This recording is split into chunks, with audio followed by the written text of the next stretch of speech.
कि सबके दिलों की जान बनाया है आपने, मुश्किल को भी आसान बनाया है आपने।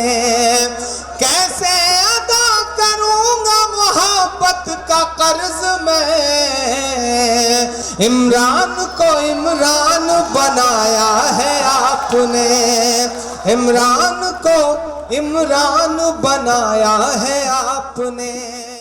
ये मुशायरा रुचि वीरा की मौजूदगी और सरपरस्ती में, रहमान साहब की क़यादत में, आपकी मोहब्बत में एक तारीख़ी मुशायरा बन रहा है। आइए इमरान साहब, माइक आपका इंतज़ार।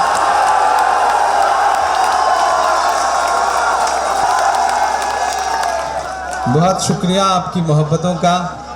मैं बहुत देर से मुंतज़िर था कि जल्दी से आपके सामने आऊं, आपसे रूबरू हो जाऊं। अब मैं डाइस के भी जो जिम्मेदारान हैं, जो पूरी रात इस मुशायरे को बेहतर बनाने की कोशिश में लगे हैं, उनसे भी गुजारिश करूंगा कि थोड़ी देर बैठ जाएं। अब सब कुछ बेतरतीब सा होने दें तो अच्छा लगेगा। बैठ जाएं आप सारे लोग, मैं गुजारिश करता हूँ। बहुत बंदिशें लग चुकी, ठीक है, अब थोड़ी देर के लिए सारी बंदिशें हटा ली जाएं।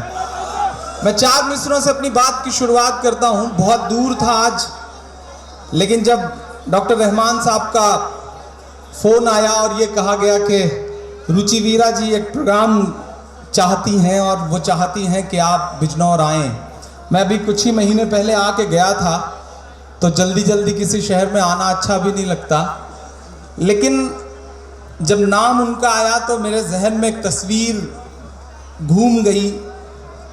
वो तस्वीर थी पिछले मुशायरे में जब मैं आया था और मैं कश्मीर पर एक नज़्म पढ़ रहा था, तो दूसरे दिन अखबारों में एक तस्वीर छपी थी, एक आंसुओं की लड़ी, आंसुओं से भीगा हुआ एक चेहरा, और वो तस्वीर सोशल मीडिया के ज़रिए पूरी दुनिया में गई कि कश्मीर की नज़्म पर रो पड़ी बिजनौर की विधायक रुचि वीरा। वो तस्वीर मेरी आंखों के सामने थी। उसके बाद, उस खबर के बाद मैं मुसलसल सोशल मीडिया पे, फेसबुक पे नज़र रखता था। उससे पहले मैं उन्हें जानता भी नहीं था। फिर उसके बाद बिजनौर में जो कुछ हुआ, जो कुछ करने की कोशिशें की गईं और उसमें उनकी जो मेहनतें थीं, उनसे सलाम करता हूं और 4 मिसरे पढ़ता हूं। मैं क्यों चला आया यहाँ पर कि मोहब्बत के उगे सूरज को ढलने से बचाया है। पीछे तक आप सबकी शिरकत होनी चाहिए। मोहब्बत के उगे सूरज को ढलने से बचाया है, नई नस्लों के जज्बों को उबलने से बचाया है, नई नस्लों के जज्बों को उबलने से बचाया है। तुम्हारा शुक्रिया कहता है ये शायर रुचि वीरा। अगर मेरी बात सच्ची हो तो पीछे तक आप सबकी दुआएं उनके हिस्से में जाना चाहिए। सियासत करने वाले सियासत करते रहें, लेकिन सियासत की दुनिया में भी कुछ चेहरे ऐसे नजर आते हैं कि उन्हें उनकी मेहनतों का इनाम भी मिलना चाहिए, और वो इनाम आपकी दुआएं हैं, वो इनाम आपकी तालियां हैं। मैं पढ़ता हूं साहब। मोहब्बत के उगे सूरज को ढलने से बचाया है, नई नस्लों के जज्बों को उबलने से बचाया है। तुम्हारा शुक्रिया कहता है ये शायर रुचि वीरा कि इस बिजनौर को तुमने ही जलने से बचाया है। बहुत अच्छे, जिंदाबाद जिंदाबाद, बहुत अच्छे, वाह वाह वाह। जलने से बचाया है कि इस बिजनौर को तुमने। बहुत शुक्रिया। शायद उधर आवाज नहीं आ रही है, अच्छा स्क्रीन नहीं चल रही है, तो स्क्रीन की तरफ देखने की क्या जरूरत है। मैं डायरेक्ट ज्यादा खूबसूरत लगता हूँ, इधर देखिए, उधर देखने की क्या जरूरत, काहे परेशान है। मेरी आवाज आ रही है, आपकी आंखें भी अल्हम्दुलिल्लाह अच्छी हैं, अल्लाह का करम है, तो दूर तक देखने की कोशिश करिए और मुझ तक जुड़िए। इंशाल्लाह मैं आपकी धड़कनें सुन के बताऊंगा, मैं वादा कर रहा हूँ। मैं वहां तक पहुंचाने की कोशिश करता हूं जिन चीजों के लिए या तो बहुत बदनाम हूं या बहुत मशहूर हूं। 4 मिसरे पढ़ता हूं साहब। पूरे देश का मंजर आपकी आंखों के सामने है। भोपाल से लेके, मिन्हाज से लेके, नजीब से लेकर के कतारों में खड़े हुए 75 से ज्यादा लोगों की मौतें हो चुकी हैं। लेकिन कभी घड़ियाली आंसू तो कभी हंसी, सिलसिला चल रहा है साहब। मैं 4 मिसरे पढ़ता हूं कि और कितना हमें बर्बाद करोगे साहिब। साहिब आप पहुंच जाएंगे वहां तक, मैं नाम नहीं लूंगा, नहीं आप जान जाएंगे कि मैं आदरणीय नरेंद्र मोदी जी की बात कर रहा हूं। मैं पढ़ता हूं साहब कि और कितना हमें बर्बाद करोगे साहिब,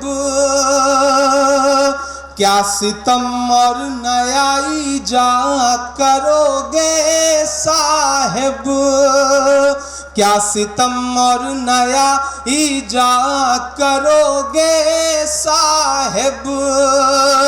खुद के औलाद नहीं है तो बताओ इतना,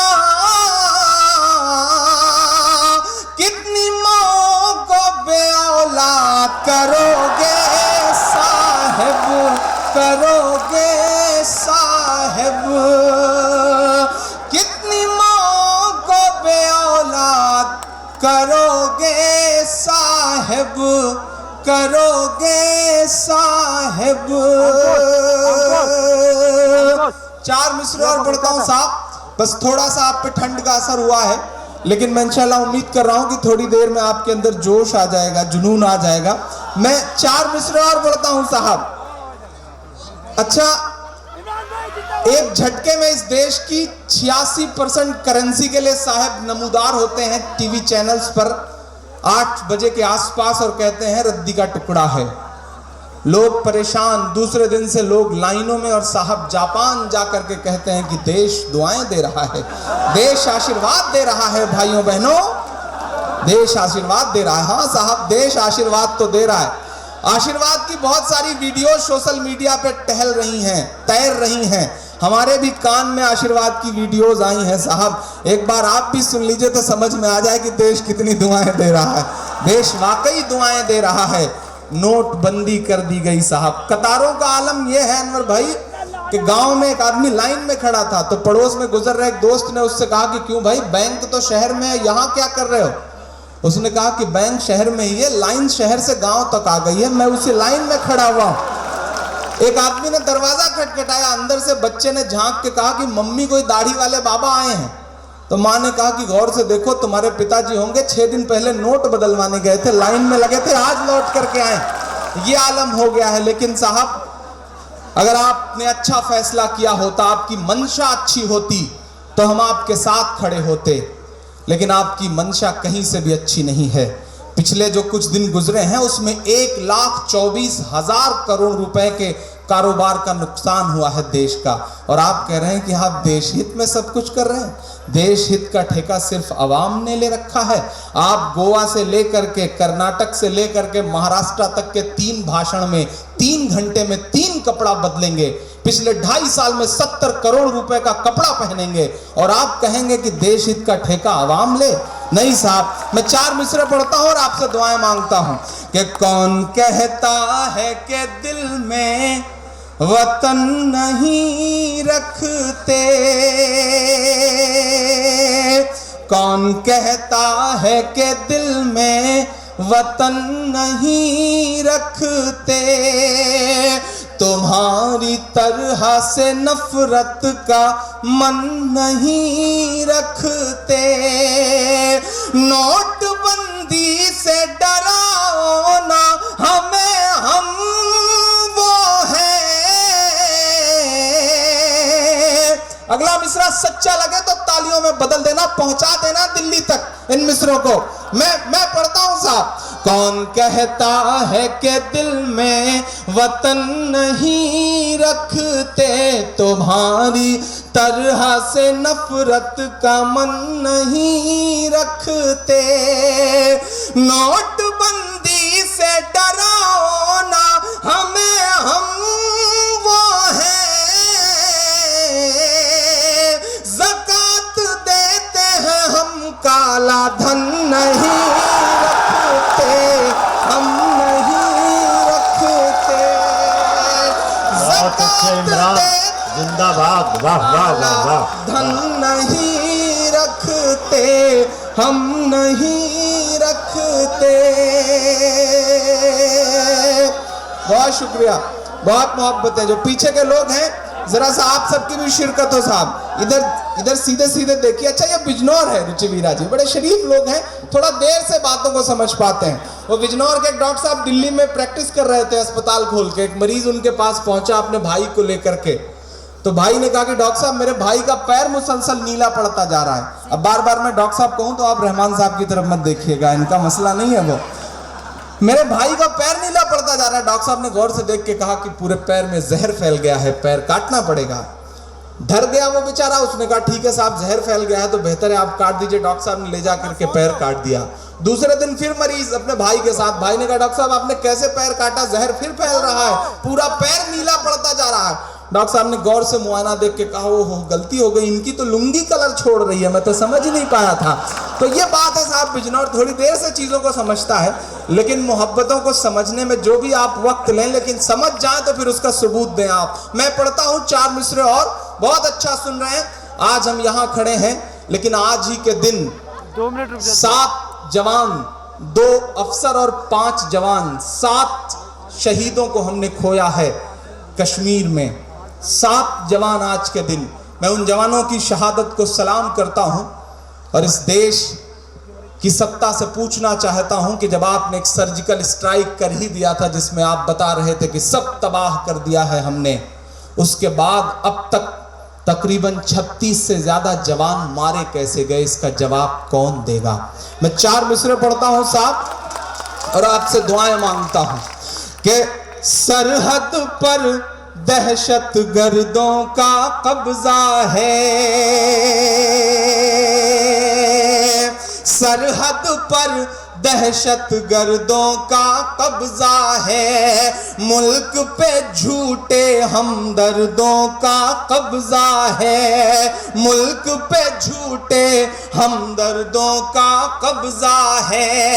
एक के बदले 10 सर की उम्मीद न रख। एक शायर का गुस्सा बोल रहा है, अगर आपके भी दिल का गुस्सा यही हो तो इसे तालियों में बदल के पहुंचाइएगा दिल्ली तक। मैं पढ़ता हूं, मैं हिम्मत करता हूं, मुझको जालिम का तरफदार नहीं लिख सकते, कम से कम वो मुझे लाचार नहीं लिख सकते। जहां हथेली पे लिए बोल रहा हूं जो सच, उसको इस देश के अखबार नहीं लिख सकते, उसको इस देश के अखबार नहीं लिख सकते। मैं हिम्मत करता हूं, लेकिन आपकी दुआओं के भरोसे हिम्मत करता हूं कि सरहद पर दहशत गर्दों का कब्जा है, मुल्क पे झूठे हमदर्दों का कब्जा है। एक के बदले 10 सर की उम्मीद न रख, देना मेरा साथ। एक के बदले 10 सर की उम्मीद न रख, दिल्ली तुझ पर नामर्दों का कब्जा है, दिल्ली तुझ पर नामर्दों का कब्जा है।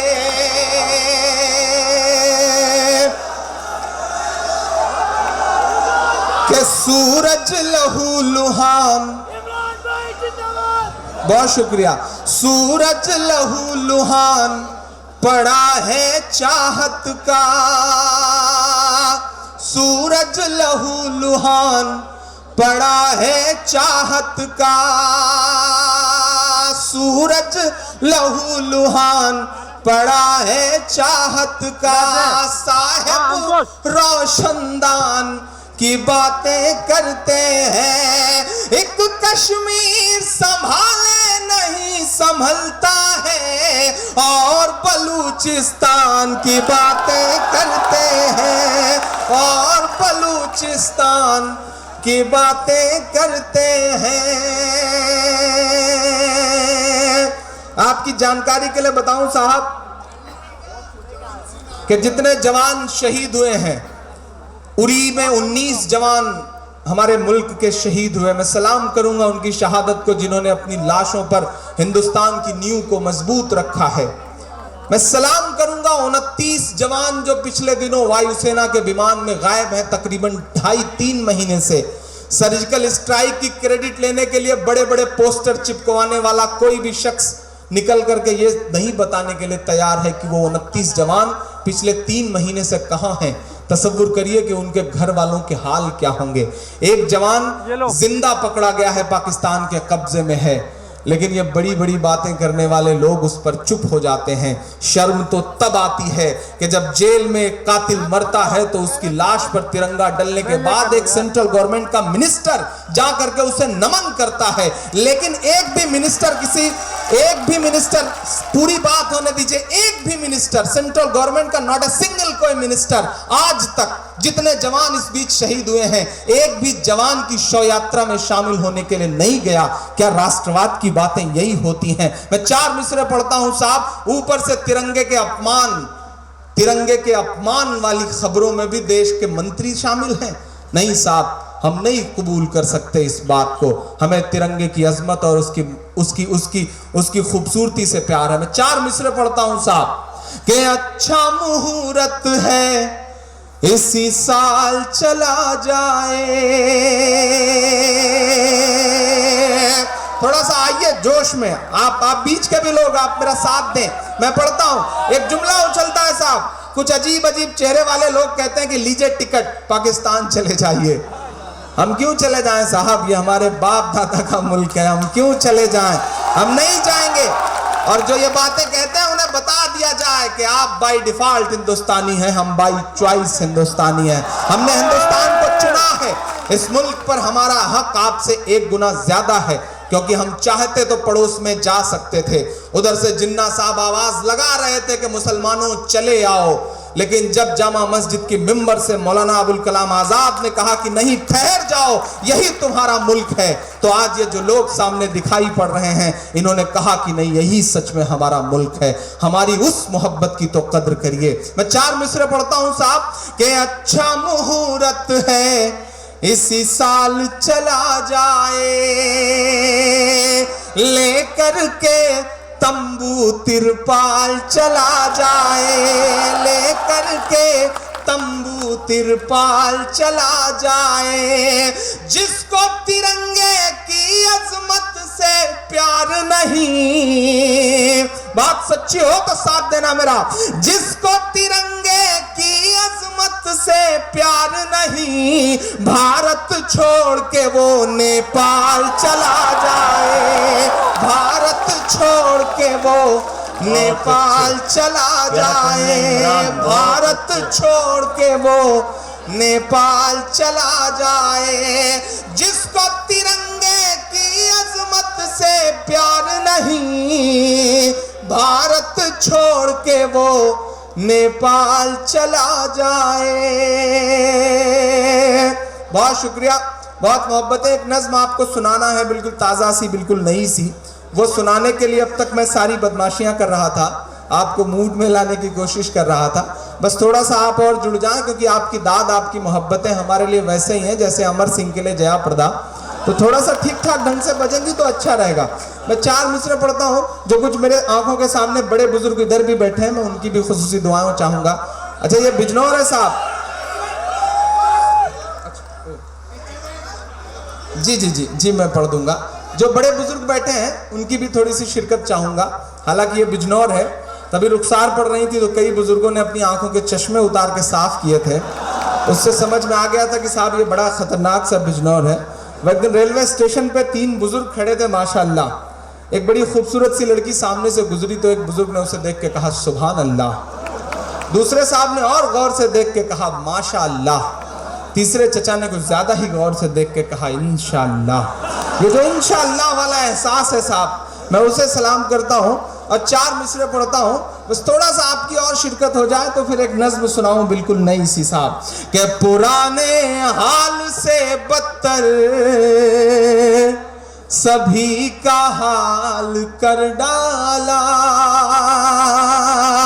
पुराने हाल से बदतर सभी का हाल कर डाला, कभी कश्मीर कर डाला, कभी भोपाल कर डाला, कभी कश्मीर कर डाला, कभी भोपाल कर डाला।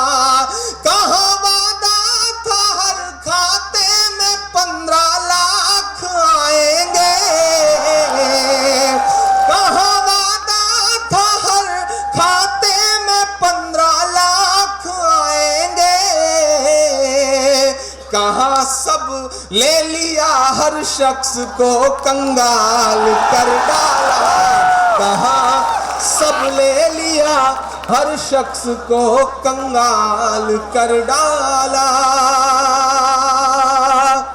बिजनौर वालों, कभी सोचा है आपने कि आप 500 के पुराने नोट से डीजल खरीद सकते हैं, पेट्रोल खरीद सकते हैं, लेकिन दूध नहीं खरीद सकते, सब्जी नहीं खरीद सकते, अनाज नहीं खरीद सकते। क्यों? क्योंकि डीजल और पेट्रोल अंबानी का है, दूध सब्जी और अनाज किसान का है। उनका सामान बिकेगा पुराने नोट से भी, लेकिन आपका सामान नहीं बिकेगा। कभी आपने सोचा है आपने कैसी हुकूमत अपनी आंखों के सामने रखी है?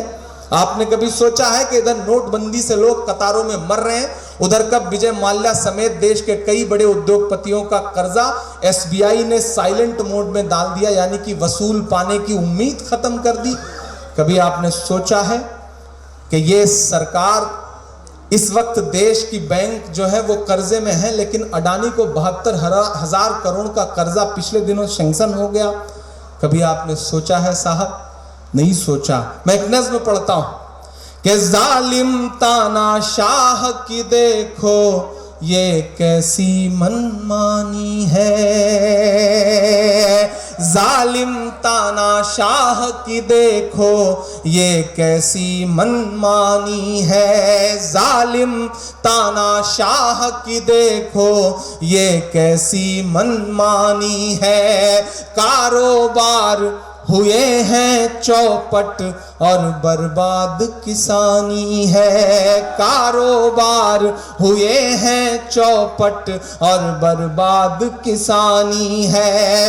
लगता है उस शख्स ने हिटलर बन जाने की ठानी है। अगला मिसरा सच्चा हो तो मुहर लगा देना मेरी बात पे, बिल्कुल नई सी नज़्म सुना रहा हूं।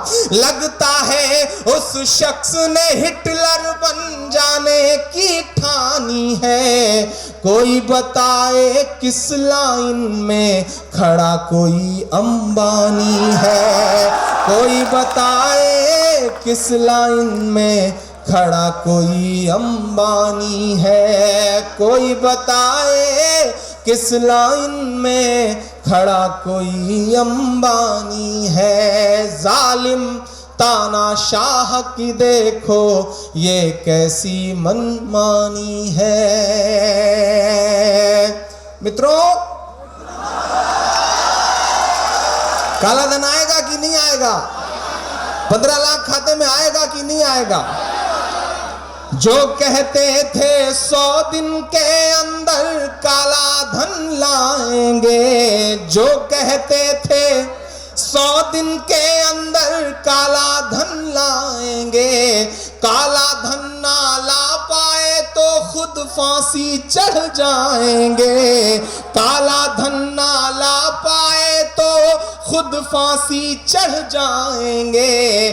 2.5 साल हुए हैं फिर भी जुमलेबाजी चालू है, 2.5 साल हुए हैं फिर भी जुमलेबाजी चालू है, और भक्तों को लगता है कि साहिब बड़ा दयालु है, और भक्तों को लगता है कि साहिब बड़ा दयालु है। देश कतार में खड़ा है रुचि वीरा जी, और तर्क कैसे कैसे दे रहे हैं भक्तगण कि सरहद पर सेना का जवान कई कई दिन देश की हिफाजत में लाइन में सरहद पर खड़ा रह सकता है, तो आप बैंक की लाइन में क्यों नहीं लगे रह सकते? कैसे कैसे तर्क दिए जा रहे हैं। एक बैंक में लाइन लगी थी, सब तपे हुए तो कोस रहे थे साहब को। एक भक्त पहुंचा, उसने कहा कि आप देश हित में लाइन में नहीं लगे रह सकते जब सेना का जवान लाइन में रहता है, -डिग्री टेम्परेचर में रहता है। एक पहलवान साहब सामने खड़े थे, बिजनौर के थे, गुस्सा आ गया, पलट के कूट दिया उन्होंने बल भर। तो उन्होंने कहा कि भैया, भक्त ने कहा मैं तो बस समझा रहा था, आप तो हिंसा पे उतारू हो गए।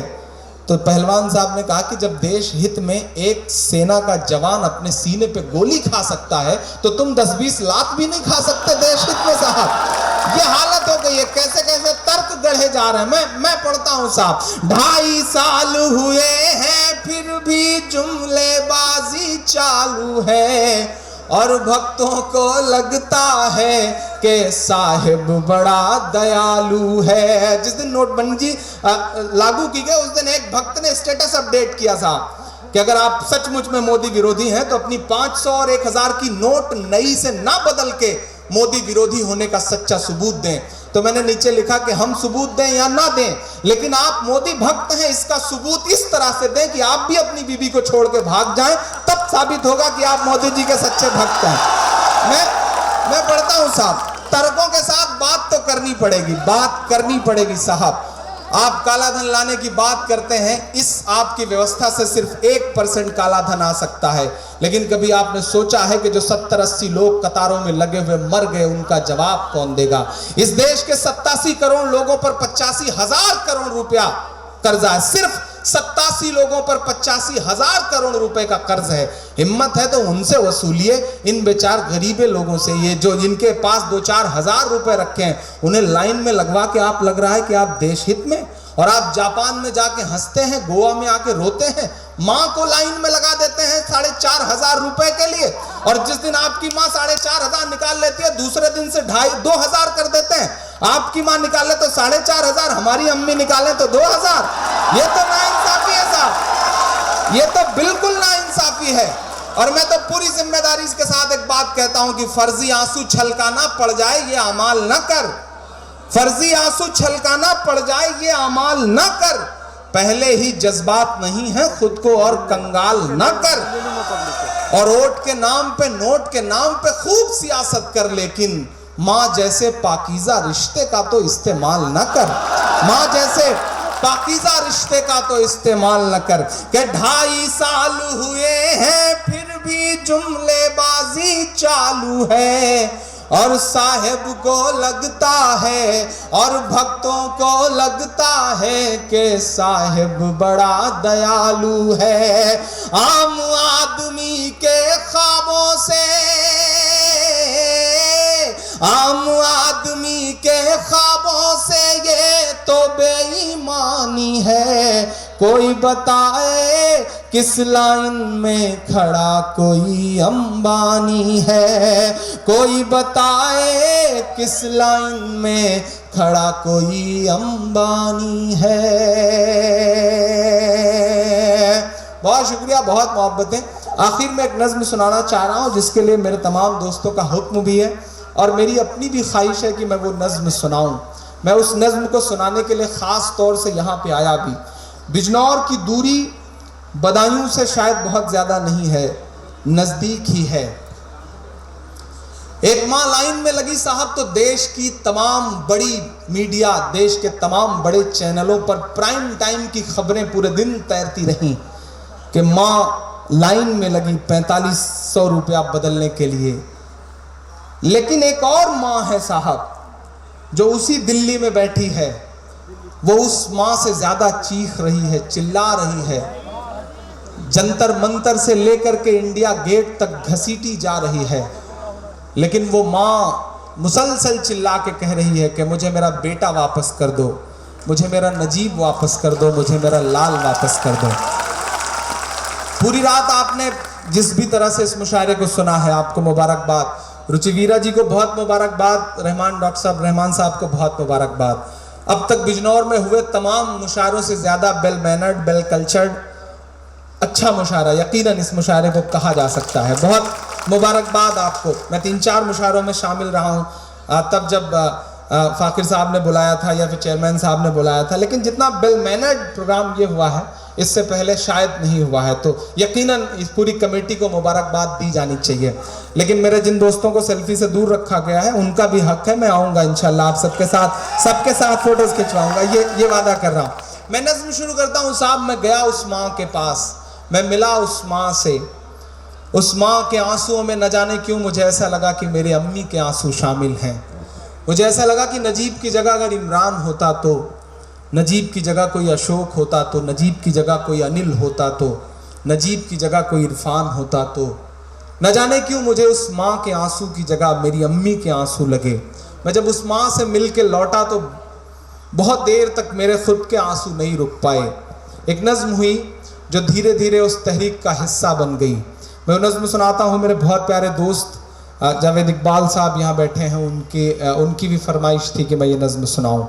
मैं पढ़ता हूँ और दुआएं मांगता हूँ डाइस से भी।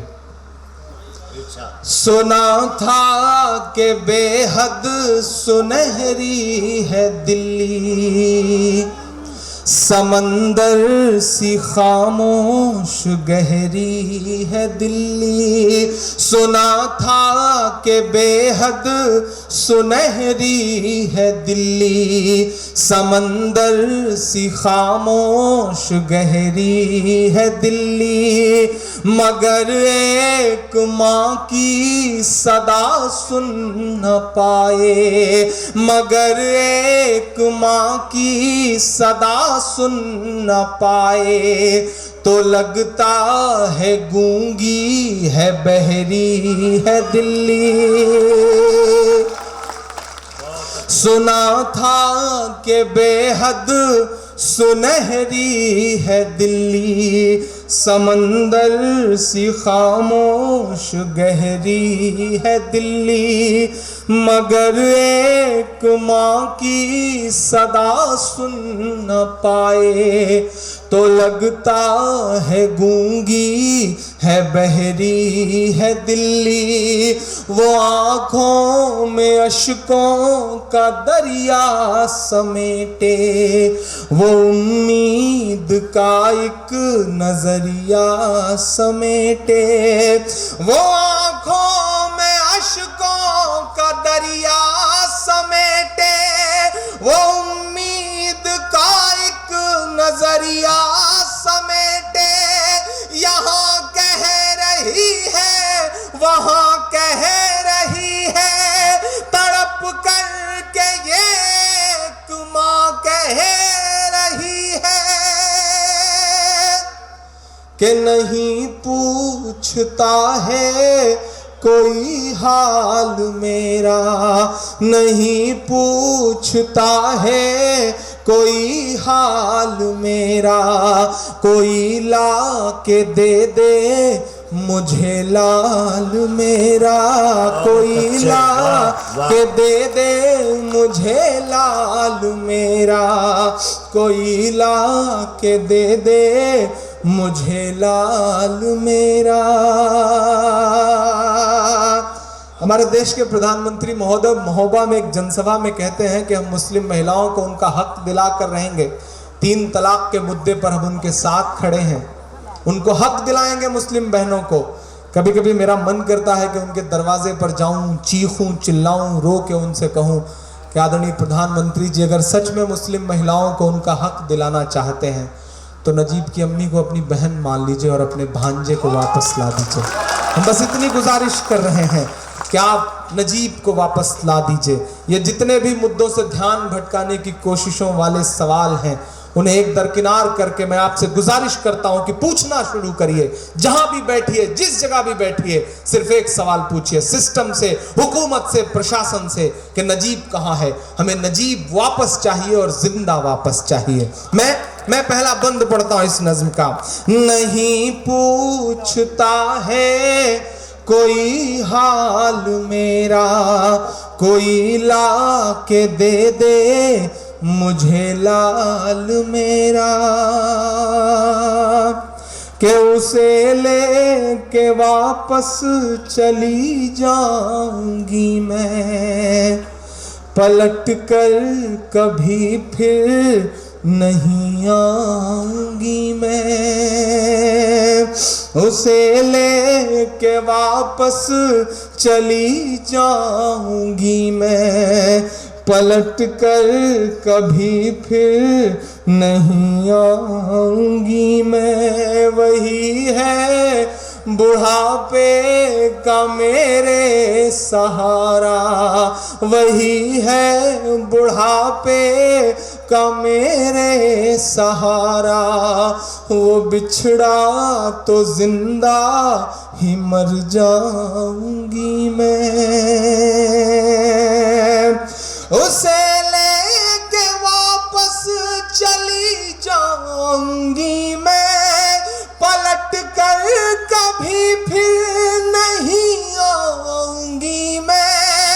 वही है बुढ़ापे का मेरे सहारा, वो बिछड़ा तो जिंदा ही मर जाऊंगी मैं। वही है मेरी जिंदगी की कमाई, वही है मेरी जिंदगी की कमाई। वही तो है सदियों का आमाल मेरा।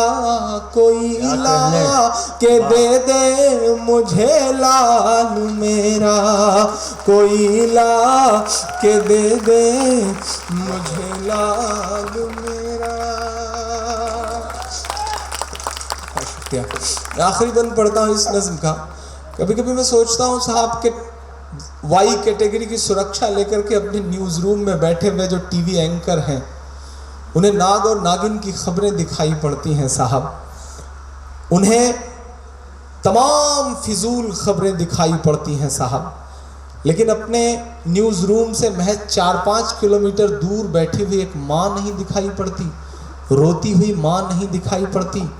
क्यों आखिर इतनी नफरतें कहाँ से लाए हैं लोग। मैं सैल्यूट करूँगा रवीश कुमार को कि उस शख्स ने एक दिन प्राइम टाइम में नजीब की अम्मी को जगह दी, वरना मैं तो तमाम टीवी चैनल्स पे तलाशता फिर रहा हूँ, कहीं खबर ही नहीं है साहब। मीडिया न जाने किस मोड में चला गया है।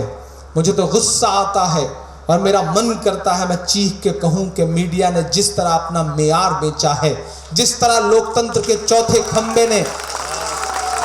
बहुत अच्छे। मैं सलाम करूंगा छोटे शहरों में, छोटे छोटे शहरों में जो पत्रकारिता को जिंदा रखे हुए लोग हैं, जो साइकिल से, मोटरसाइकिल से, मुश्किलों से, परेशानियों से लोकतंत्र का जो चौथा स्तंभ है, लोकतंत्र का जो चौथा खंबा है, जमहूरियत के चौथे खंबे को पत्रकारिता के नाम पे जिंदा रखे हुए हैं। वरना हमारी आंखें तो पत्रकारिता का ऐसा बेशर्म चेहरा भी दिल्ली में देख रही हैं कि मैं पूरी जिम्मेदारी से कह रहा हूं कि हमारे प्रधानमंत्री जी अगर अपने तलवों में जहर लगा के सो जाएं तो सुबह देश के कई नामी पत्रकार मरे पाए जाएंगे। ये हालत हो गई है साहब। ये चाटुकारिता का आलम हो गया है कि कुछ भी हो एक तरफ की खबरें दिखानी है, सच से कोई सरोकार नहीं है। 100 करोड़ की फिरौती में तिहाड़ से लौटे हुए पत्रकार बताएंगे कि डीएनए क्या होता है, सच्चाई क्या होती है। मैं आखिरी बंद पढ़ रहा हूं और मेरे गुस्से को अपना गुस्सा समझिएगा तो मेरे साथ खड़े होइएगा कि ये टीवी के एंकर कहां मर गए हैं, ये टीवी के एंकर कहां मर गए हैं, ये गांधी के बंदर कहां मर गए हैं। और साथ मांगता हूं आपका, बहुत मुश्किल काम है ये सब बोल लेना। इस देश के तमाम बड़े टीवी चैनल्स के तमाम बड़े एंकरों को इस तरह निशाने पे लेके बोलना वाकई बहुत बड़े कलेजे का काम है। लेकिन न जाने क्यों ऐसा लगता है कि सच बोलने की इस जद्दोजहद में कितना भी बड़ा नुकसान क्यों ना हो जाए, इंशाअल्लाह सच बोला जाएगा, आखिरी दम तक बोला जाएगा। जो कहते हैं इस आंधी में पर ना तोला जाएगा, जो इस बात पे खुश हैं हमसे लब ना खोला जाएगा, उनसे कहो हम तूफानों से डरने वाले लोग नहीं, कातिल को मरते दम तक कातिल ही बोला जाएगा। कातिल को मरते दम तक कातिल ही बोला जाएगा। दोस्त कहते हैं इमरान डरा करो, परेशान हो जाओगे, ऐसा हो जाएगा वैसा हो जाएगा, किसी सिक्योरिटी में नहीं चलते हो, तन्हा चलते हो। तब मैं आपकी दुआओं के भरोसे कह देता हूं कि मोहब्बत कौन करता है, सियासत कौन करता है, मुझे मालूम है मेरी हिफाजत कौन करता है, मुझे मालूम है मेरी हिफाजत कौन करता है। और हमी ने लाज रखी है बुजुर्गों की यहाँ, वरना सभी टुकड़ों पे पलते हैं, बगावत कौन करता है, सभी टुकड़ों पे पलते हैं, बगावत कौन करता है। मैं हिम्मत करता हूं, मेरे साथ खड़े होइएगा कि ये टीवी के एंकर कहां मर गए हैं, ये गांधी के बंदर कहां मर गए हैं। मेरी चीख और मेरी फरियाद कहना, मेरी चीख और मेरी फरियाद कहना, ये मोदी से एक मां की रुदाद कहना। कहीं झूठ की शख्सियत बह न जाए। 22 अक्टूबर को कही थी मैंने ये नज़्म, 8 नवंबर को एक फैसला उन्होंने लागू किया है। मैं उस फैसले को कुछ और नहीं मानता। भक्त भी अगर गालियां दे रहे हैं तो शायद एक मां के आंसुओं का असर है। मैं पढ़ता हूं और आपसे दुआएं मांगता हूं साहब, कि कहीं झूठ की शख्सियत बह न जाए, ये नफरत की दीवार छत बह न जाए। अगले 2 मिसरे पुकारते हैं एक शख्स को, एक एक हाथ को कसम देता हूं, अब तक की सबसे बड़ी दुआ मांगता हूं आपसे, कहीं झूठ की शख्सियत बह न जाए, ये नफरत की दीवार छत बह न जाए। है एक मां के अश्कों का सैलाब साहिब, कहीं आपकी सल्तनत बह न जाए।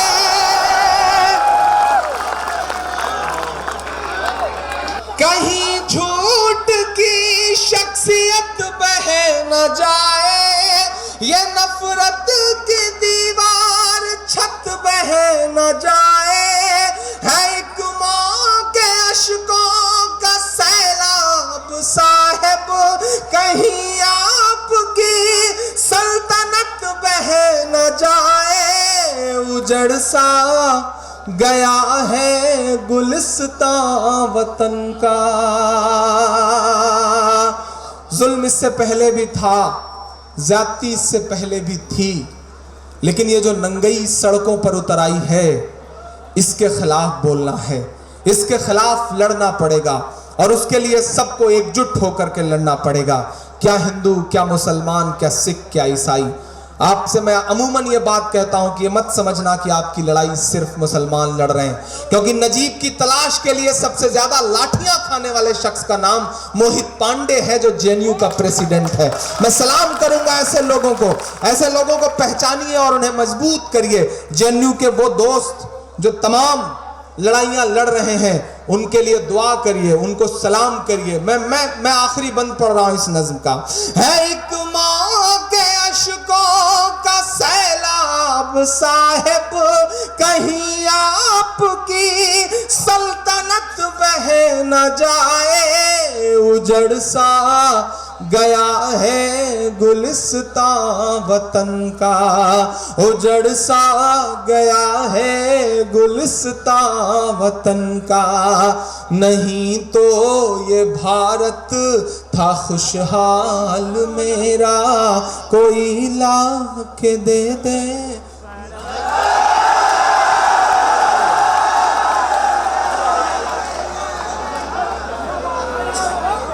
नहीं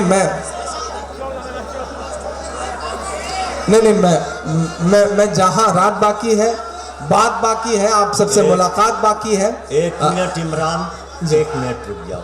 इमरान इतनी देर से पढ़ रहे हैं, सुनो, मैं आपको एक बात बता देना चाहता हूं कि इमरान से कुछ सीखने की ज़रूरत है, और वो जो ज़रूरत है वो इस बात की कि जो बात कहिए उसके लिए आपके पास मजबूत दलील होनी चाहिए। इमरान की सबसे बड़ी खूबी ये है कि ये जो बात कहते हैं उसके लिए बेइंतहा मजबूत दलील होती है। मुझे आपसे गुजारिश यही है, दलीलें फराहम कीजिए, इमरान को सुनिए। बहुत शुक्रिया डॉक्टर अनवर जलालपुरी साहब का।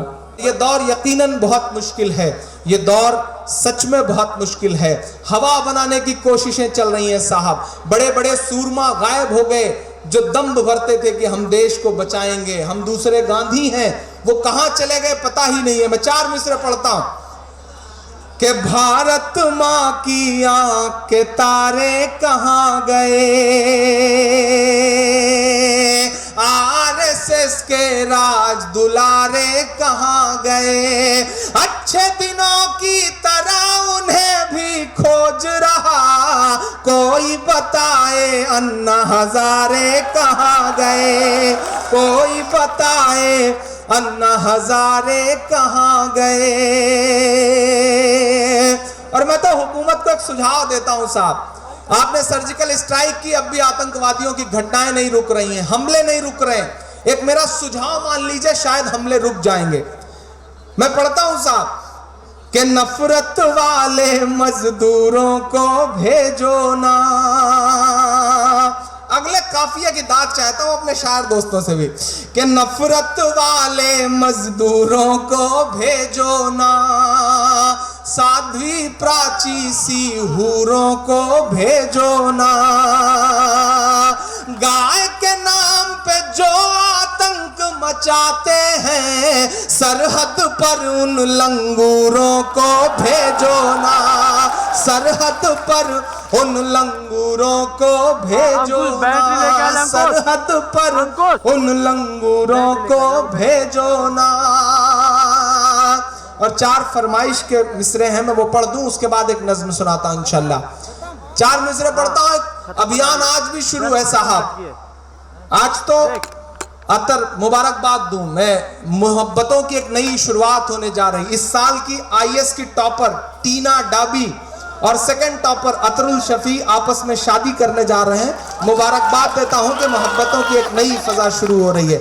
ये नफरत वाली ताकतें कितनी भी कोशिशें कर लें, लेकिन मोहब्बतें अपनी जगह बना के रहेंगी। मैं 4 मिसरे पढ़ता हूं। इस देश के सदन में एक साहब खड़े होकर कहते हैं कि अकबर रोड का नाम बदल दिया जाए। औरंगजेब रहमतुल्लाह अलैह के नाम पे एक रोड थी, उसका नाम बदल दिया गया, पूरा देश चुप रहा साहब। मैं 4 मिसरे पढ़ता हूं, आपकी जानकारी के लिए बताऊं कि अपने बनने के सैकड़ों साल बाद भी ये जो इमारतें हैं वह इस देश की तरक्की में, इस देश के राजस्व में कितना बड़ा योगदान कर रही हैं। ताजमहल को देखने के लिए एक साल में 22.29 करोड़ रुपए का टिकट बिकता है, और वो पूरा का पूरा पैसा इस देश की तरक्की में जाता है। कुतुब मीनार को देखने के लिए 19.24 करोड़ रुपए का टिकट बिकता है। हुमायूं के मकबरे को देखने के लिए 13.24 करोड़ रुपए का टिकट बिकता है। अपने बनने के सैकड़ों साल बाद भी ये इमारतें देश की तरक्की में इतना बड़ा राजस्व दे रही हैं, और आप नाम बदल देना चाहते हैं। हमारी इमारतों के, हमारी निशानियों से तकलीफ है आपको साहब। और जिन्होंने अभियान शुरू किया उनका नाम है सुब्रमण्यम स्वामी, और उनकी सिर्फ एक और जानकारी बताऊं कि उनका नाम है सुब्रमण्यम स्वामी, उनकी बेटी का नाम है सुभाषिनी, और दामाद का नाम है नदीम हैदर। आप ये देखो कि कैसे कैसे दोहरे चरित्र के लोग इस देश की सियासत में बैठे हैं। घरों में कुछ और है, सदन में कुछ और है, मंचों पर कुछ और है। मैं 4 मिसरे पढ़ता हूं कि अपने सभी प्यादों के नाम बदल डालो,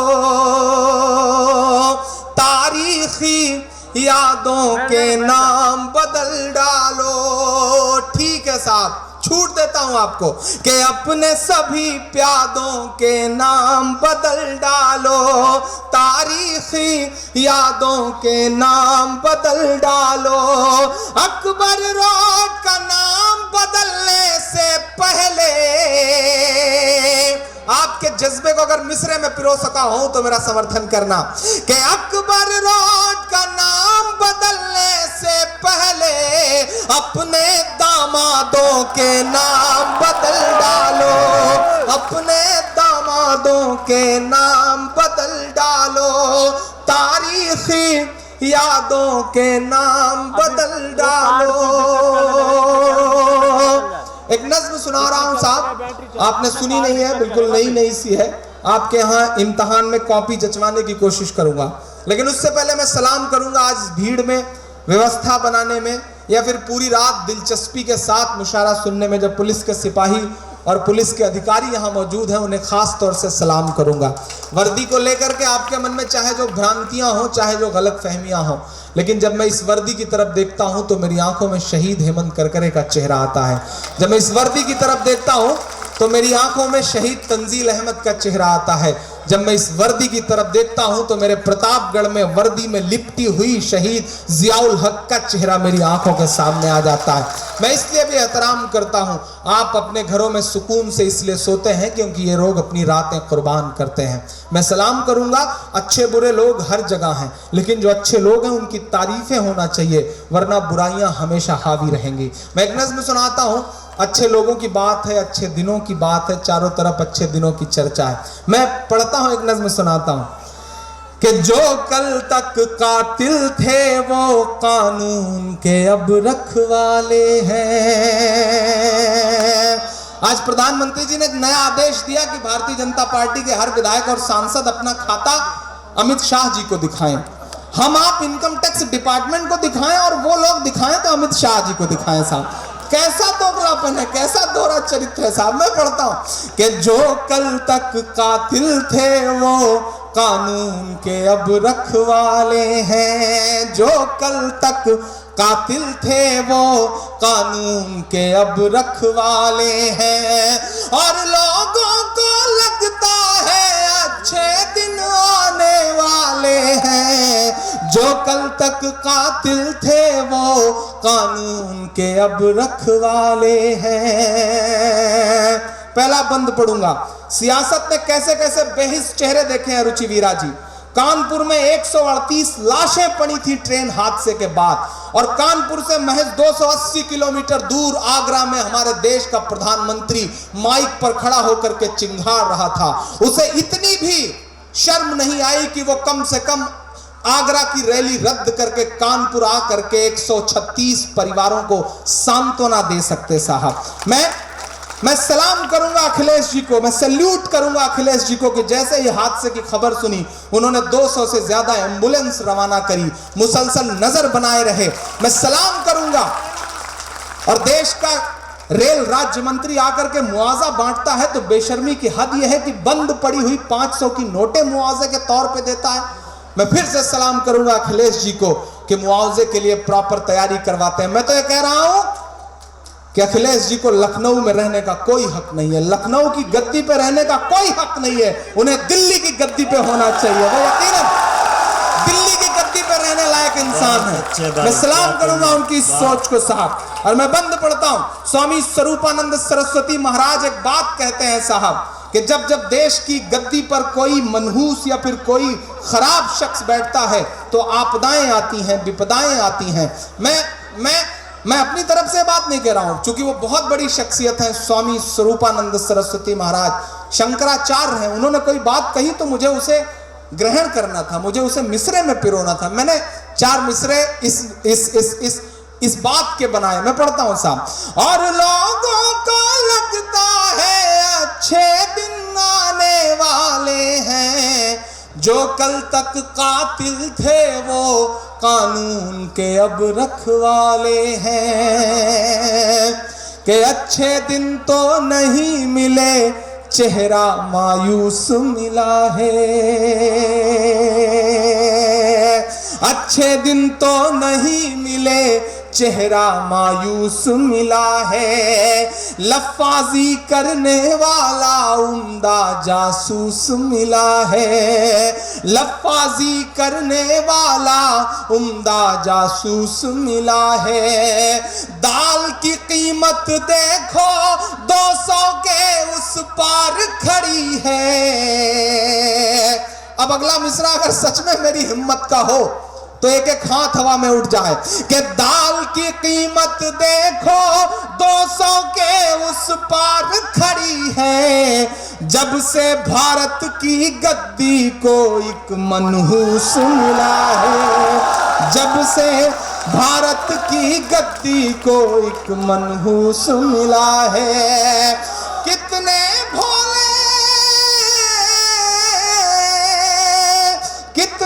भोले लोग हैं जो अभी खुशफहमी पाले हैं।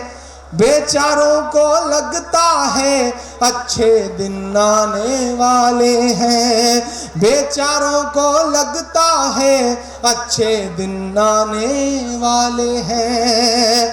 आखिरी बंद पढ़ता हूं इस नज्म का साथ कि अच्छे दिन क्या होते हैं ये अंबानी से पूछो। अच्छे दिन क्या होते हैं ये अंबानी से पूछो। या 12वीं पास स्मृति ईरानी से पूछो। या 12वीं पास स्मृति ईरानी से पूछो।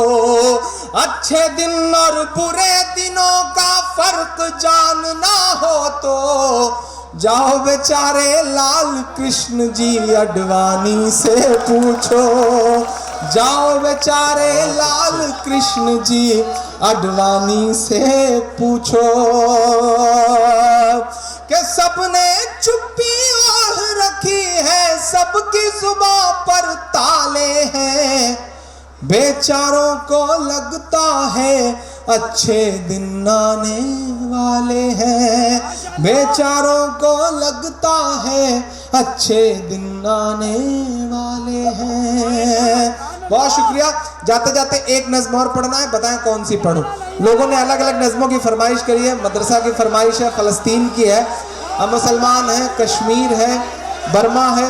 कौन सी मैं पढ़ता हूँ 4 मिसरों के लिए जिसके लिए हुक्म है। लेकिन उससे पहले चूंकि इधर मेरी तमाम खवातीन बैठी हुई हैं, माएँ बहनें बैठी हैं, मैं 4 मिसरे पढ़ दे रहा हूँ साहब, मुझे याद आ गया इसलिए कि महज पीएम नहीं है आप उन्मादी लफंगों के। महज पीएम नहीं है आप उन्मादी लफंगों के। जरा सा वक्त हिंदुस्तान के अमनो चैन को दीजिए।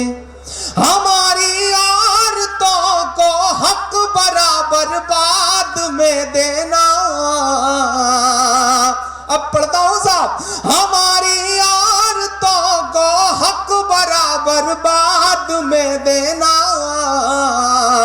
ये हक पहले तो मोदी जी जशोदा बहन को दीजिए। ये हक पहले तो मोदी जी जशोदा बहन को दीजिए। और 4 मिसरे और फरमाइश है, फिर उसके बाद एक नज्म सुनाता हूं कि चाय चाय करते थे। अच्छा, अगली सफों में और पिछली सफों में कुछ लोग ऐसे बैठे हैं साहब कि कसम खा के बैठे हैं कि दाद नहीं देनी। चूंकि बड़े आदमी हैं, हर काम के लिए नौकर रखते हैं। घर पे कोई काम होता है तो उसके लिए नौकर रखते हैं। मेरा ख्याल है कि उन्होंने दाद देने के लिए भी नौकर रखे होंगे, तो घर पर कहीं ताली पीट रहा होगा, मैं ऐसा यकीन कर सकता हूं। लेकिन मैं उनको भी पुकारता हूं, उनको भी शामिल करता हूं, उनकी भी दुआएं मांगता हूं। पढ़ता हूं साहब कि चाय चाय करते थे, गाए गाए करते हैं। चाय चाय करते थे। चांद भाई, अहमद भाई शामिल होइए कि चाय चाय करते थे, गाए गाए करते हैं। जागे हैं दलित जब से, हाय हाय करते हैं।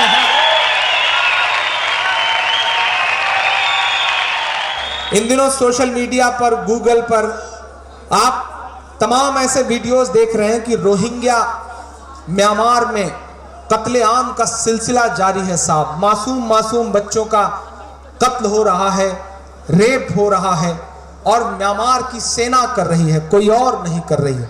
पूरी दुनिया चुप है साहब, पूरी दुनिया देख रही है, लेकिन सब चुप हैं।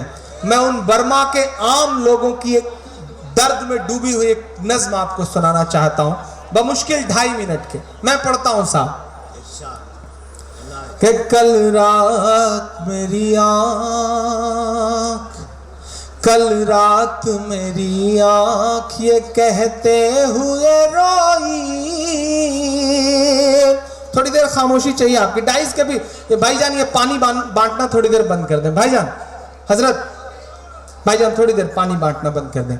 कल रात मेरी आँख ये कहते हुए रोई, बर्मा के मुसलमानों की आवाज सुने कोई।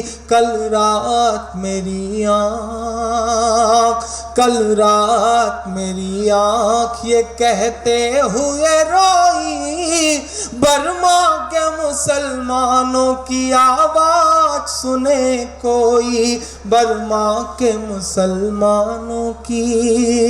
कि दुनिया को जली लाश के मंजर नहीं दिखते, दुनिया को जली लाश के मंजर नहीं दिखते, मुर्दा हुए एहसास के मंजर नहीं दिखते, मुर्दा हुए एहसास के मंजर नहीं दिखते, हथियार लिए फिरते अहिंसा के पुजारी, और खून भरी प्यास के मंजर नहीं दिखते। दुनिया भी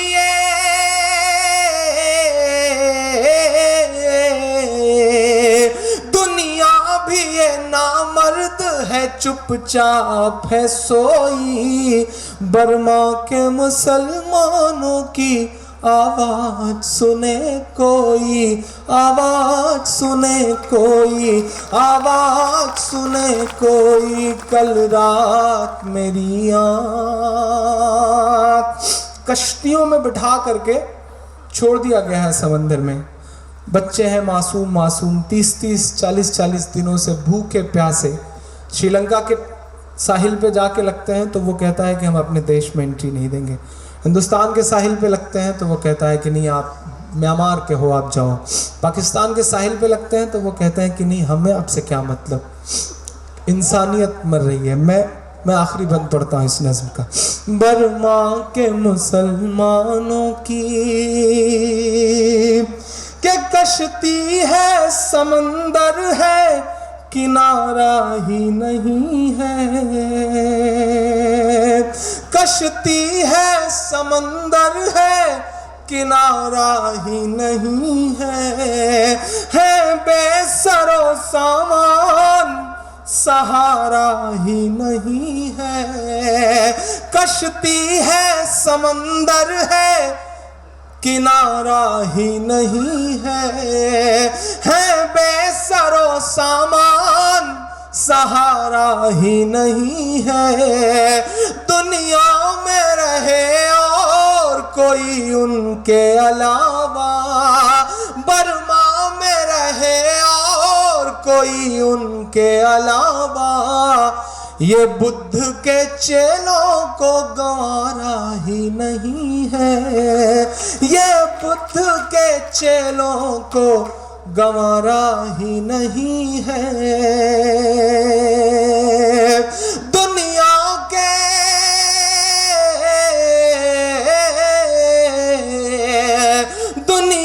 के मसीहाओं की गैरत कहाँ खोई, बर्मा के मुसलमानों की आवाज सुने कोई, आवाज सुने कोई, आवाज सुने कोई। कल रात मेरी आँख, कल रात मेरी आँख ये कहते हुए रोई, बर्मा के मुसलमानों की आवाज सुने कोई। एक दोस्त का हुक्म है, मैं वो 4 मिसरे पढ़ दूं, फिर फलस्तीन की नज़्म आखिर में सुनाता हूँ साहब। कि जो नफरत के सबब उठी थी वो ललकार किसकी थी। इस भाई का हुक्म है, कपड़े भी इसने ऐसे कलर के पहन रखे हैं कि इससे बड़ा डर लगता है साहब। तो मानना पड़ेगा इस बंदे का हुक्म। और बिजनौर का आदमी उसका हुक्म ना मानोगे तो आप जाओगे कैसे सही सलामत। पिछले दिनों बंदा ट्रेन में सफर कर रहा था, ऊपर की बर्थ पर, मैं भी बैठा हुआ चुपचाप गौर से देख रहा था कि कौन है बड़े खूबसूरत कपड़े में बैठा हुआ। नीचे दो लड़कियां आपस में बात कर रही थी शादी पर। एक ने कहा कैसा शौहर चाहिए, उसने कहा करोड़पति। बड़ी समझदार लड़की थी, शायद दिल्ली विल्ली की रही होगी। तो दूसरी लड़की ने कहा करोड़पति ना मिले तो बोली 50-50 लाख के 2 कर लूंगी। तो उसने कहा अरे बड़ी समझदारी, अगर 50-50 लाख के 2 ना मिले तो बोली 25-25 लाख के 4 कर लूंगी। उसने कहा अरे एडवांस जमाने की लड़की, बोले 25-25 लाख के 4 ना मिली तब क्या करोगी। उसने कहा 10-10 लाख के 10 कर लूंगी। बंदे से बर्दाश्त नहीं हुआ, सीधा गोद में कूदा, बोला बहन जी जब ये रेट 1000 तक आ जाए तो मुझे भी खबर करिएगा, मैं भी लाइन में। मैं सलाम करूंगा बिजनौर की सोच को साहब, ये बड़े प्यारे दोस्त हैं, अल्लाह इन्हें सलामत रखे। रुचि वीरा जी ने बड़ी मोहब्बतें सिखाई हैं और ये सलीके के साथ सुबह के 3:45 बजे अपनी रात कुर्बान करके यहाँ खड़े हैं। मेरी मोहब्बत में तो मैंने सलाम करता हूँ, इनका हुक्म मानना जरूरी है।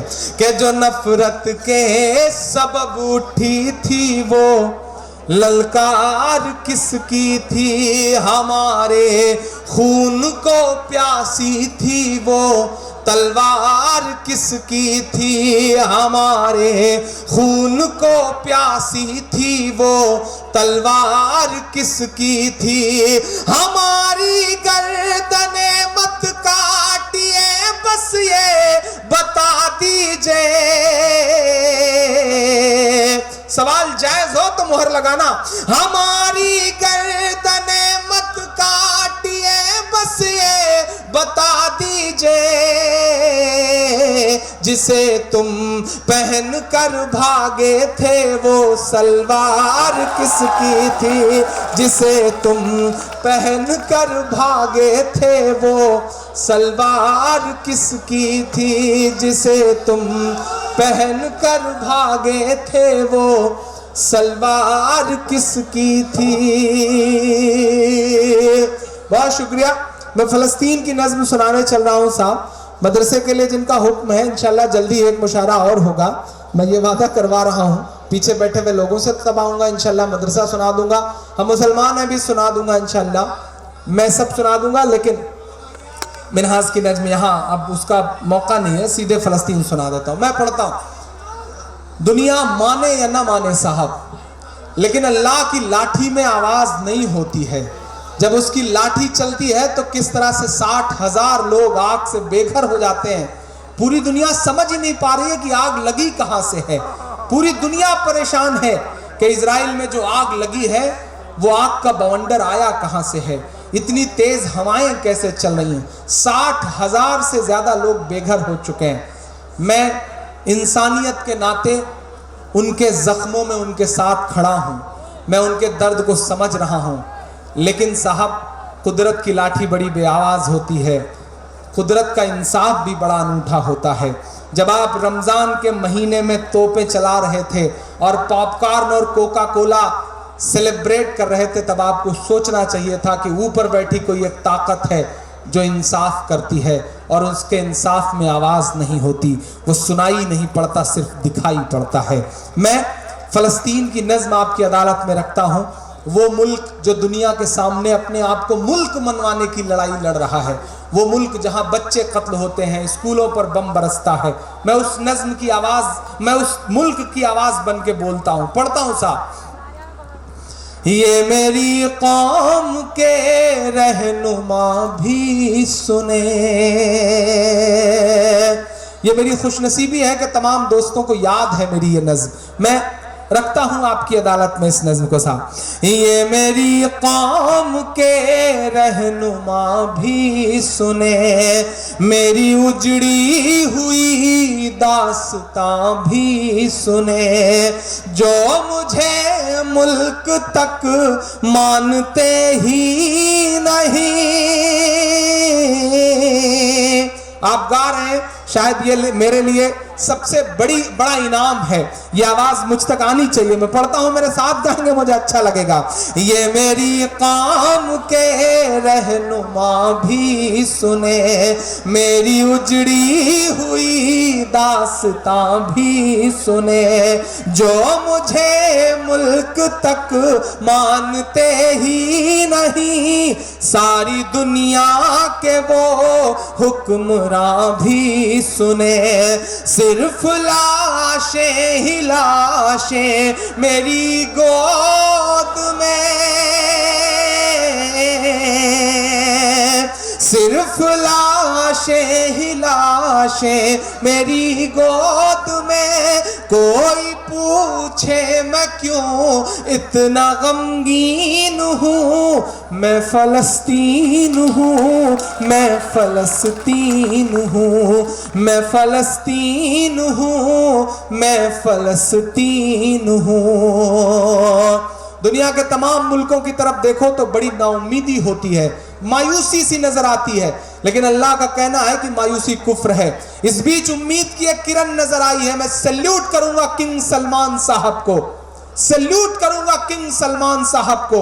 दुनिया की सुपर पावर यानी अमेरिका का राष्ट्रपति ओबामा साहब एक फ्यूनरल में शामिल होने के लिए रियाद एयरपोर्ट पर उतरते हैं। किंग सलमान साहब प्रोटोकॉल फॉलो करने के लिए उन्हें रिसीव करने आते हैं। उन्हें हैंडशेक करके लेकर के चलने को होते हैं कि दुनिया एक ऐसा मंजर अपनी आंखों से देखती है जिसकी उम्मीद नहीं थी उसे। वही वो लम्हा था जब किंग सलमान साहब ओबामा साहब को और मिशेल ओबामा को लेकर चलते हैं कि एकाएक अजान की आवाज गूंजती है। सल्यूट किंग सलमान साहब को। किंग सलमान साहब दुनिया की सुपर पावर से कहते हैं कि दुनिया की सुपर पावर तू ठहर जा, कायनात की सुपर पावर का बुलावा है, पहले नमाज पढ़ूंगा उसके बाद तुम्हें लेकर के आगे चलूंगा। मैं सल्यूट करूंगा किंग सलमान साहब को। ये जो 64-65 मुल्क हैं जो एक अल्लाह और एक रसूल की बात करते हैं, अल्लाह करे उनके दिलों में भी थोड़ा सा जज्बा पैदा हो सके तो शायद ये खून खराबा रुक सके। मैं पढ़ता हूं साहब, मैं फलस्तीन हूं, मैं फलस्तीन हूं, के आए थे एक दिन मेरे घर आए थे, दुश्मनों को भी तन्हा नजर आए थे, दुश्मनों को भी तन्हा नजर आए थे, ऊंट पर अपना खादिम बिठाए हुए,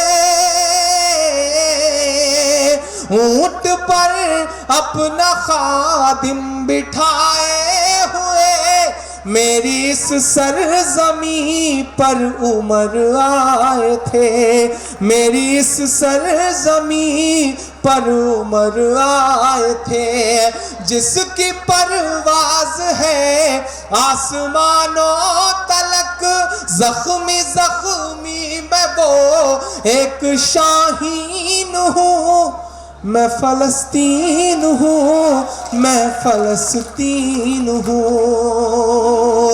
आखिरी बंद पढ़ के अपनी जगह लेता हूँ और बिजनौर वालों मेरा दामन भर के विदा करिएगा, आपकी मोहब्बतें मुझे ले आई थी। मैं आखिरी बंद पढ़ता हूँ साहब उन मासूम बच्चों के नाम जो अपना मुल्क बचाने की जद्दोजहद में लड़ रहे हैं। मैं पढ़ता हूँ साहब कि रेत पर रब का फरमान पलता रहा, इधर वाले भी शिरकत करें, रेत पर रब का फरमान पलता रहा, मेरे दामन में ईमान पलता रहा, मेरे बच्चे लड़े आखिरी सांस तक,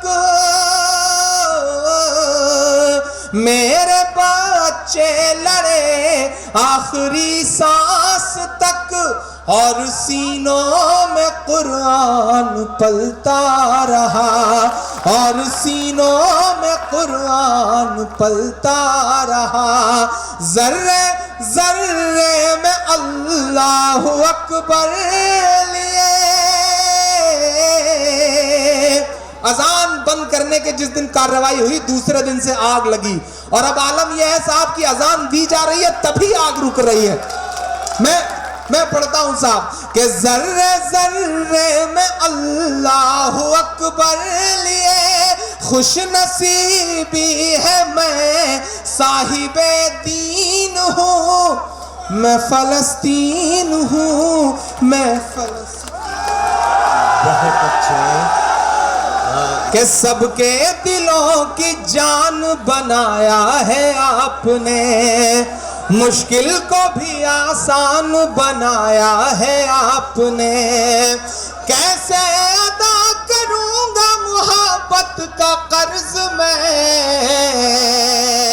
प्यार करते हैं तो उस प्यार को तालियों में बदलिएगा अगले मिसरे में, कि कैसे अदा करूंगा मोहब्बत का कर्ज मैं। इमरान को इमरान बनाया है आपने, इमरान को इमरान बनाया है आपने। कि मिला हमेशा चाहत का पैगाम मदरसों से। एक एक आवाज मेरे साथ गाएगी इस नज्म को, कि मिला हमेशा चाहत का पैगाम मदरसों से। मत जोड़ो आतंकवाद का नाम मदरसों से, कोई इल्जाम मदरसों से, कोई इल्जाम मदरसों से। पहला बंद पढ़ता हूं साहब, कि यहाँ कुरान पाक की हर लम्हा है तिलावत होती, यहाँ कुरान पाक की हर लम्हा है तिलावत होती। जर्रे जर्रे में हमदर्दी और मोहब्बत होती, और मोहब्बत होती। कभी नहीं हो सकता कत्ले आम मदरसों से।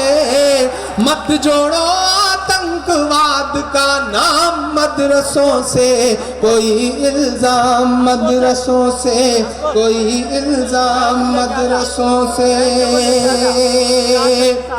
एक बंद पढ़ता हूं साहब। एक सवाल पूछा था मेरे किसी दोस्त ने, मुझे चिट भेजी थी कि आप एक शेर पढ़ते हैं कि दिल्ली बता धोखा तुझे कब हमने दिया है, इतराने के लायक जो है सब हमने दिया है। हिंसा का जो इल्जाम लगाते हैं वो सुन ले, गांधी को महात्मा का लक़ब हमने दिया है। मेरे दोस्त ने मुझसे सवाल किया कि किताबों में तो यह है कि गुरु रविंद्रनाथ टैगोर जी ने महात्मा गांधी को महात्मा का लक़ब दिया था, मोहनदास करमचंद गांधी को। इतिहास लिखता है जैसे भी लिखा जाता है, इतिहास ने तो बहुत कुछ मैनिपुलेट किया। सच्चाई यह है कि शेखुल हिंद रहमतुल्लाह अलैह ने पहली बार मोहनदास करमचंद गांधी को महात्मा कह के पुकारा था और उन्हें महात्मा का लक़ब दिया था। ये तमाम बड़े बुजुर्ग इस बात को जानते हैं, इतिहास में कुछ भी दर्ज हो। लेकिन मैं तो सच बोलूंगा साहब, कि जवाब मिल गया ना। चाहे शेखुल हिंद हो या फजले हक खैराबादी, चाहे शेखुल हिंद हो या फजले हक खैराबादी, जंगे आजादी में सबने अपनी जान लड़ा दी, अपनी जान लड़ा दी। मिला हमें आजादी का इनाम मदरसों से।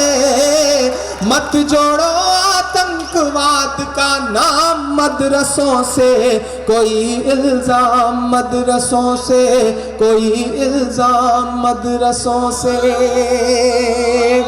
मैं एक बंद पढ़ता हूं और एक बात कहता हूं कि बड़ी जरूरत देश को जब जब किया कमाल इन्हीं ने, बड़ी जरूरत देश को जब जब किया कमाल इन्हीं ने। देश को एक से एक बढ़ करके दिया है लाल इन्हीं ने, दिया है लाल इन्हीं ने। 3 राष्ट्रपतियों के नाम मीडिया के मेरे दोस्त नोट करें और छापें, कुछ ये पहलू भी दिखाएं कि निकले जाकिर,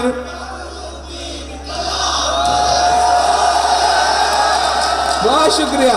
बहुत मोहब्बतें। निकले जाकिर फखरुद्दीन कलाम मदरसों से, मत जोड़ो आतंकवाद का नाम मदरसों से, कोई इल्जाम मदरसों से, कोई इल्जाम मदरसों से।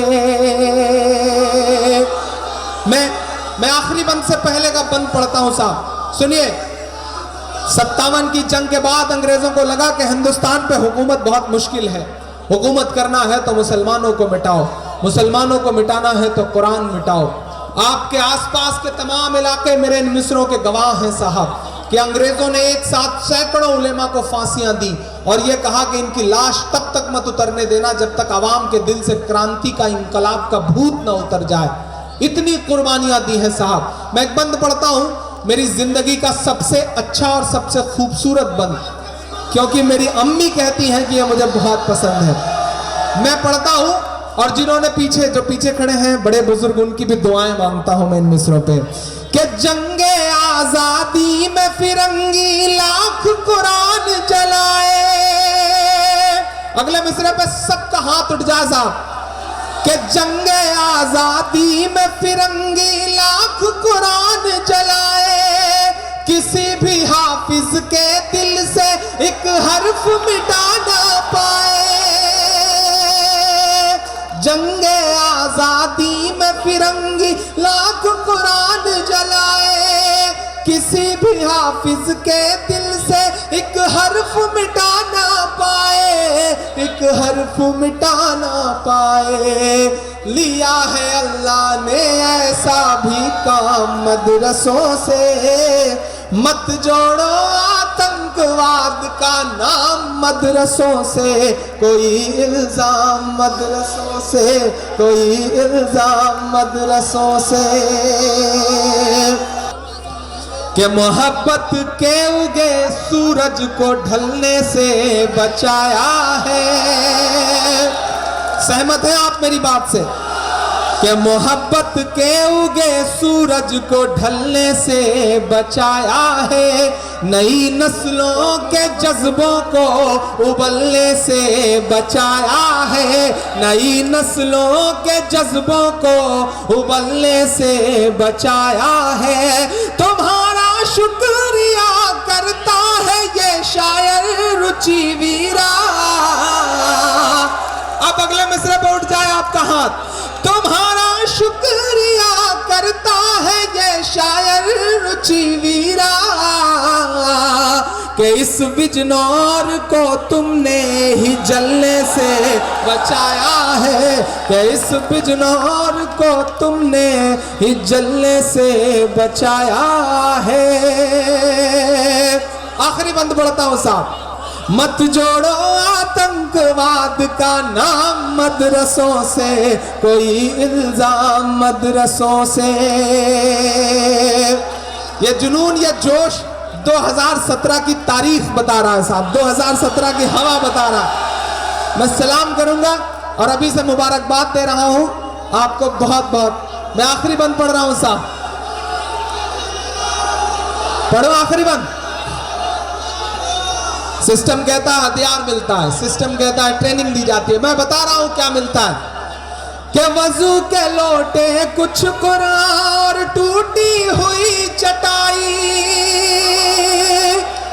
वजू के लोटे कुछ कुरान और टूटी हुई चटाई, जिसे देखना है वो आकर देखेंगे सच्चाई, देखेंगे सच्चाई। फैला है और फैलेगा इस्लाम मदरसों से, मत जोड़ो आतंकवाद का नाम मदरसों से, कोई इल्जाम मदरसों से।